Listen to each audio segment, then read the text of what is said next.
സാറിനെ കാണാൻ വന്നത്. അദ്ദേഹം ഇവിടെ ഇല്ല. എന്താ കാര്യം? അത് എൻ്റെ പേര് നന്ദകുമാർ. സാറിൻ്റെ അടുത്ത് ഒരു പ്രോജക്റ്റിൻ്റെ കാര്യം സംസാരിക്കാനായിരുന്നു. പക്ഷെ കോൺടാക്ട് ചെയ്യാൻ പറ്റുന്നില്ല. അതാ നേരിട്ട് കാണാമെന്ന് കരുതിയത്. ഞാൻ മോനെ വിളിക്കാം. അകത്തേക്ക് വരൂ. ഇരിക്കും. ശരി. സെൽവാ, സെൽവാ, അച്ഛനെ കാണാൻ ആരോ വന്നിരിക്കുന്നു.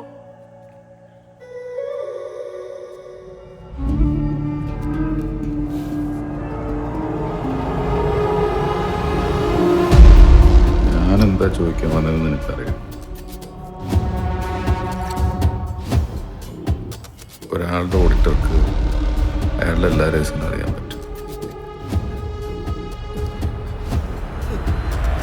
ആ പെൺകുട്ടി ആരാണെന്ന് പറഞ്ഞാൽ നിനക്ക് ആവശ്യമുള്ളതൊക്കെ ഞാൻ പറ്റും.